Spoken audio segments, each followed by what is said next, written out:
नासिर हैरानी परेशानी की हालत में उसको कुछ समझ नहीं आती तो वो ये फैसला कर लेता है कि वो जितनी जल्दी हो सके सारी बात फाइज को बताएगा। जैसे ही आप देख रहे हैं कि फाइज को कॉल करता है और कहता है जी मैं बहुत ज़्यादा परेशान हूँ, मैंने बहुत ही बड़े बड़े गुनाह किए हैं, लेकिन मुझे ऐसा लग रहा है कि ये गुनाह बहुत बड़ा है, इससे कई घर उजड़ चुके हैं और कई दिल टूट चुके हैं। हरीम जैसी लड़की पर तोहमतें लगाना ये कोई अच्छी बात नहीं है। मैं अपने आप को माफ़ नहीं कर पा रहा हूँ, मैं बेहद शर्मिंदा हूँ। यकीन मानो कि तुम नहीं जानते कि मैंने कितनी मुश्किल से ये दिन गुजारे हैं। मेरी तकलीफ़ दिन ब दिन बढ़ती जा रही है और मुझे इस कदर तकलीफ़ है मैं तुम्हें बता नहीं सकता हूँ। मैं तुमसे बस यही कहना चाहता हूँ कि जो कुछ हुआ वो सब कुछ तुम्हारी माँ का और मेरा किया धरा था। तुम्हारी माँ मुझे लालच देती रही और लालच में आकर मैं ये सब कुछ करता गया। मैं ऐसा करना नहीं चाहता था, लेकिन फिर भी मजबूरी, पैसे की लालच ने मुझे ये सब कुछ करने पे मजबूर कर दिया। मैं जानता हूँ कि मैंने जो कुछ किया है गलत किया है, मुझे ऐसा नहीं करना चाहिए था। लेकिन जी आप देखेंगे कि फाइज कहता है कि तुम भी मेरी माँ के साथ बराबर के गुनाहगार हो, लेकिन अब क्या हो सकता है, तुम लोगों को तो सज़ा खुदा ही देगा। लेकिन आप लोगों ने जो हरीम पर तोहमतें लगाई हैं इसका तो कफारा आपको दुनिया में ही अदा करना पड़ेगा। और वैसे भी आप लोग देख रहे हैं कि आप दोनों की क्या हालत है। शायद आपको इस चीज़ का अंदाज़ा ही नहीं है कि आप दोनों किस हाल किस मोड़ पर हो। जिसको सुनकर आप देखेंगे कि वो कहता है मैं हरीम के पास जाऊंगा और उससे माफ़ी मांगूंगा, लेकिन वो जानता है कि अब हरीम के पास जाने का फ़ायदा भी नहीं, क्योंकि हरीम अब उसकी बात कहाँ मानने वाली है। वो उसको माफ़ तो कर देगी, लेकिन वो इस चीज़ का उससे ज़रूर जिक्र करेगी और कहेगी कि तुमने आज तक मेरी बात का यकीन नहीं किया, लोगों की बातों पे यकीन करके तुमने मुझे गलत कहा है, तुम्हें मेरे पे ज़रा सा इत्तबार तो होना चाहिए था। मुझे अफसोस इस चीज़ का है कि तुमने किसी बात का कोई भी यकीन नहीं किया है। तुमने मुझे बहुत तकलीफ़ दी है और मुदस्सिर सर ही थे जिन्होंने मुझे संभाला, मुझे सहारा दिया है। मैं इन चीज़ों को कभी नहीं भूल सकती हूँ। हकीकत यही है और शायद तुम इस चीज़ से नावाकिफ़ हो। आगे से वो कहता है कि हाँ जो कुछ भी है, लेकिन मैं तुमसे माफ़ी मांगता हूँ।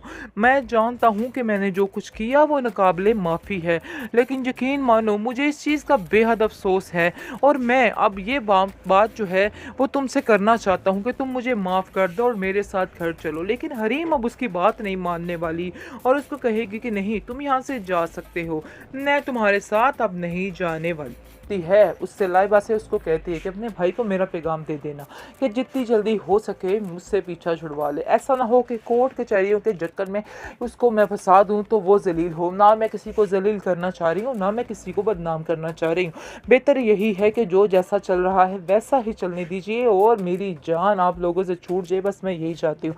जिस पर लाइबा उसको कहती है कि भाभी मैंने आपको ये भी समझाने के लिए आपको कॉल की है और आपको मैंने अपनी खुशी में शामिल इसलिए भी करना चाहा है ताकि आप हमारी खुशी में शामिल होके अपने सारी जो आपकी इसकी बातें हैं कदूरते हैं वो ख़त्म कर सके और आपके दिल से सारे वहमो गुमान निकल जाए। लेकिन नहीं सुनने वाली है, वो कहेगी नहीं अब मुझे कुछ भी नहीं सुनना, कुछ भी नहीं कहना है, बस मैंने जो फैसला करना था वो कर लिया है, मुझे अब किसी से कोई लेन देन कोई वास्ता ताल्लुक नहीं रखना है। इसलिए बेहतर यही है कि लाइबा उसको कहो कि ये काम ख़त्म कर दे ताकि ज़िंदगी सुकून से मैं भी गुजार सकूँ और वो भी गुजार सके।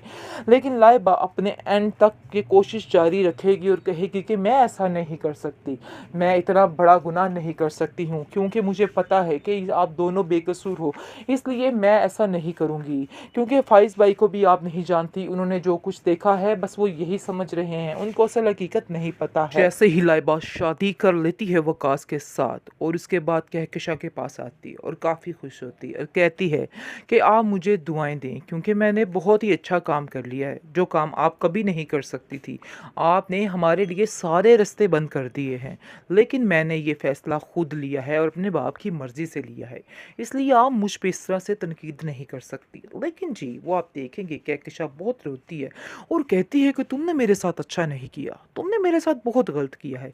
मुझे तो यकीन ही नहीं आ रहा कि मेरी बेटी हो के मेरे साथ ऐसा कैसे कर सकती हो। क्योंकि आप देखेंगे कि लाइबा अपनी माँ से कहती है कि आपसे शायद मेरी खुशियाँ नहीं देखी जा रही हैं। इस तरह से खुश देख के आपको तकलीफ़ हो रही है, क्योंकि आप जिस अज़ियत में हैं, आपका दिल है कि सब ही ऐसे रहें और सबके दिल में यही बेचैनियाँ, यही परेशानियाँ रहें। लेकिन ऐसा नहीं होने वाला है। मैं अपनी ज़िंदगी में बहुत ज़्यादा खुश हूँ और खुश होना भी चाहिए, क्योंकि मैंने आपके साथ जितने साल गुज़ारे हैं, अब जाकर मुझे समझ आई है कि कितनी अज़ियत में गुज़ारे हैं। हाँ, मुझे यकीन है कि वकास के घर वाले भी इस बात के लिए राज़ी हो जाएँगे और हमें एक्सेप्ट कर लेंगे। मुझे इस चीज़ का पूरा यकीन है। लेकिन आपने जो नासिर के साथ मिलकर सब कुछ किया है, वो गेम अगर फ़ाइज़ भाई पर खुल गई तो आप सोचिए कि क्या होगा।